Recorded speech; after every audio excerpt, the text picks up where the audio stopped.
great thing about perspective is that it can offer a sense of optimism. No matter how bad your circumstances are, if you take a moment to look at something from a different perspective, you'll see that maybe the difficult times you're going through, you're actually learning some valuable lessons. Or at the very least, no matter how bad things are, they're going to have to, no doubt, get better from here. Perspective can therefore be used to comfort us, to challenge us, or to broaden our individual views. So I've been thinking about Legos a lot lately, mainly because our house is covered. And I mean literally covered in Legos. Every room, our bedroom, our bed, our bathtub, our washing machine, covered. Mainly due to our 2.5-year-old son, Harlan.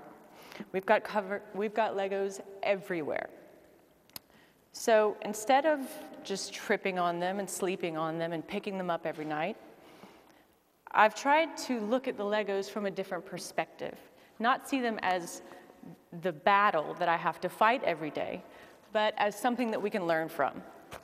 So with that in mind, I started watching how Harlan actually plays with his Legos and seeing, okay, what can I learn from this, from a new perspective, watching my son?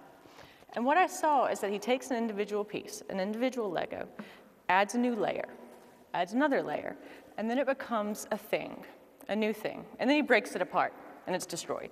But then he builds another one, and it goes on, the cycle continues. So what I'm seeing is that something new is built every time. Every time something is destroyed, and then it comes back. So it all depends on his mood that day. It could be small house Lego, castle house Lego, pet shop Lego, Lego City. Doesn't matter. Something new comes. Something new comes, something new exists, and he's essentially building a group of buildings that make up a community. With a slight change of perspective, my husband Harvey and I were able to see the Legos not as weapons that were being used against us, but as a metaphor for the building blocks of community. So it got us thinking, given the new economy that all of us live in, there are some new and fundamental elements of community building, ones that are so rational and instinctive that even a small child can understand them on a very fundamental level.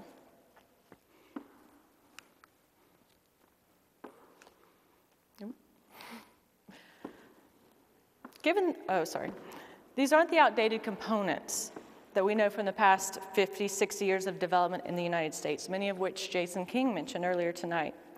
There are no mega malls as we see here. There are no 1,000-acre tracts of land to develop. There are no cheap 15-year lifespan strip centers. Those are gone. Those days are dead. No one can afford to build those. No one can afford to invest in those or own those, and we shouldn't want to. They're wasteful and they're singular. The successes that we're experiencing today instead revolve around something smarter. It's called adaptive development. Sounds interesting? Maybe? But what is it? Well, our definition is very simple. It's development that grows from 3 essential elements: intelligent design, economics, and community. All 3 play a critical role, and one, from our experience, does not work today without the others. You see, adaptive development is all about perspective. It's viewing individual elements or events like the Great Recession, not as the catastrophe that it is, but also as an opportunity. It's seeing the individual elements or building blocks, if you will, can combine into placemaking and ultimately into community. So why don't we look at some of the most visible examples of adaptive development that have sprung up globally over the past 4 years since the new economy began. We're going to start first with temporary buildings. And I'm using that in a very, very loose sense of the term. Number 1, because temporary is highly subjective. Number 2, most of these aren't buildings in the usual sense of the term. Most of them are actually mobile. So we find that food actually makes up an incredibly high proportion of temporary buildings. This is largely attributable to a few factors. These include affordability, trend-setting, popular culture, and the accessibility of the industry for many people to enter. I'm sure almost everybody in this room has seen many of these examples we'll look at today. We've got stationary food carts like you see in Portland or Austin. We've got Airstreams that many of you have probably been to in nearby Seaside.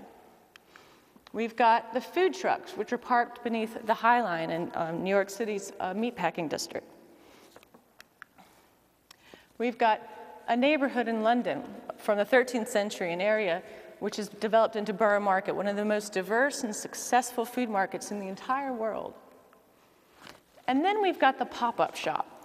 It's different from a temporary building. This is largely a retail outlet that develops in random areas, just literally pops up. This one is in London's Shoreditch neighborhood. It's called Box Fresh. And you see it's a combination of rehab shipping containers placed in a certain formation to create a lot of very small micro-retail sites. So the pop-up shops can exist in both existing buildings or existing businesses and also in empty buildings. And they can open up with very little overhead, very little cost, and exist from a few days to a few months. Now what we're seeing is what I'd like to call trickle-up economics of adaptive development, where the most successful examples, whether you're a chef or you're a shop, are moving from the temporary or the mobile or the pop-up into real bricks and mortar buildings. And to me, that's a great sign that these businesses that have not only been successful in and of their own right, but that they're growing, and they're growing incrementally. So every example that we've seen here today is three things. It's affordable, it's flexible, and it's smart. These businesses can go anywhere they need to go. They can follow their customers wherever the action is. They can charge very low prices due to low overhead. They can adapt on a dime at a moment's notice.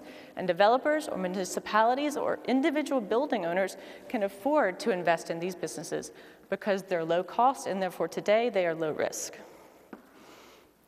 Now that brings us to a very important role, which is the role of context. Not one of the examples that we've seen here today exists in a void. They're all part of a larger group. They're all part of locations that are alive and that are complex and that are multifaceted. They're all part of a community. Adaptive development hinges on this word. It hinges on community. It can be a thriving downtown. It can be a very smart college town. It can be an honest small town. It doesn't matter. It has to be a community. It has the fundamental building blocks that include a mixture of ages and interests, different uses and businesses, a range of incomes and living options, places to live and work and learn, and unique places like all of these that we've seen that you can just have fun. That's what people really want to do. It's about real places with a sense of purpose, a sense of commitment, and a future. So essentially what happens is these small startups bring excitement. They bring some visitors. Then they bring more visitors. Then other businesses want to come where those pop-ups are. Then you're getting some action. Then what happens is cool people want to live nearby. And then their friends want to come. And then people want to live near where they work. They want to go to school there. And all this is exciting and it's becoming great. It's growing and the cycle continues. But today it grows incrementally. It grows organically and it has to be highly flexible. Which brings us to the local examples of adaptive development. I'm sure many of you are familiar with Hamstead. Again, Jason King referenced some of the images of the neighborhood in his presentation, which was great. So Hamstead, for those of you who aren't familiar, is a community based on the new urbanist principles of walkability, mixed use, connectivity, and sustainability. We opened Hamstead in October of 2008, which meant that my husband Harvey and I experienced exactly 0 months of the good old economy. So everything I'm talking about with Hamstead has been experienced from us through the framework of the new economy or the Great Recession, whichever you choose to call it, which is why adaptive development has been so critical and so crucial to us. This is what we call the new economy retail building. Again, many of you are probably familiar with the tipping point, which is the business within the building. For those of you who aren't, the tipping point is a restaurant bar and coffee shop, which has evolved over the 3 years it's been open into a gathering place for all ages. Essentially, the business concept was it combined all of the great facets of the main street into one location. Okay, so that's interesting. But how are the components of adaptive development visible in this building? Well, let's look at it first as intelligent design.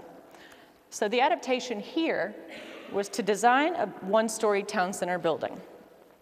Very, very, very different from the sophisticated, permanent signature buildings across the park from the tipping point. Those are there forever. Those are there for hundreds of years. This is a temporary building. Actually, we had to get this approved as a temporary building because when we designed this in 2010, one-story structures in this town center area in the urban core of Hampstead were not permissible. They were illegal. So we have a temporary zoning for this. So what happened was Harvey, my husband, designed this building as a temporary building that could literally be split in half. It's an L-shaped building, split in half, lifted up, put on the back of a truck, and driven down the street.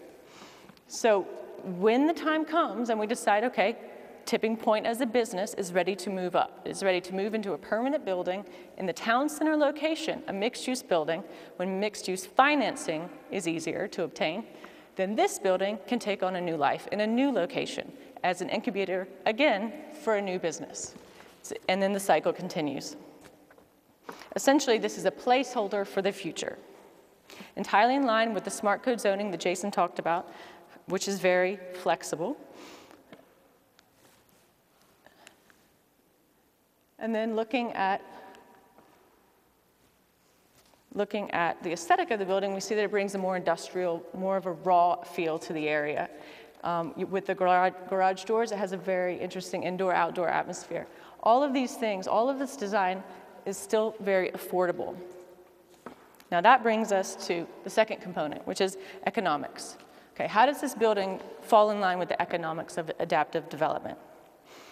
Well, it's a heck of a lot easier to finance this building, I can tell you that.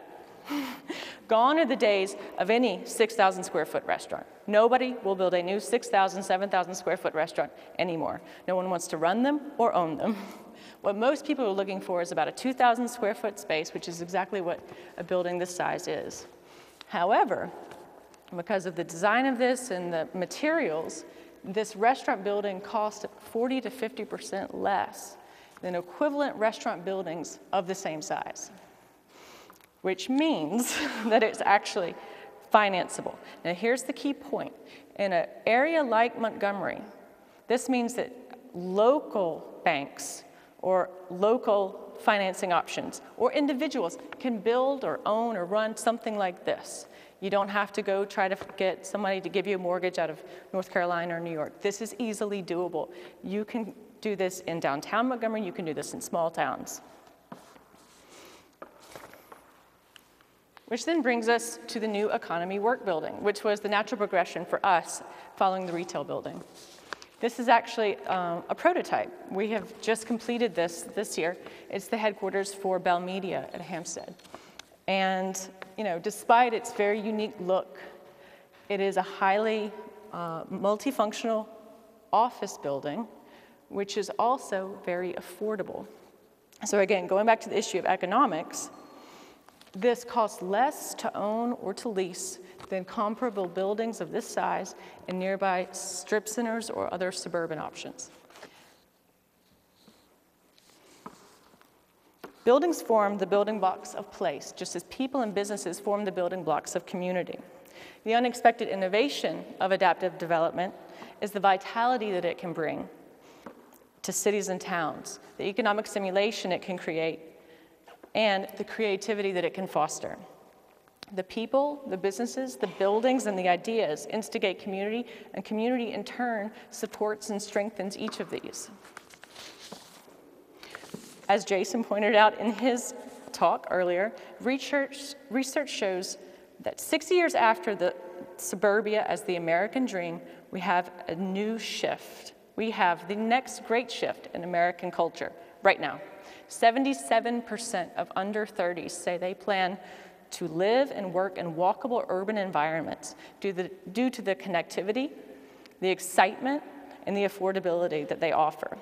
It's all about context, the context of what long-term planning, good design, and mixed-use places can create. It's a new perspective on how we can live and adapt for the better. So to quote our son Harlan with his bucket of Legos, come build with me. We encourage each of you to engage in your community, to go out and support your own examples of adaptive development, and to encourage creativity and foster new pathways of thinking. After all, it's a matter of perspective. The bright young places of today may just be the favorite local places of tomorrow. Thank you.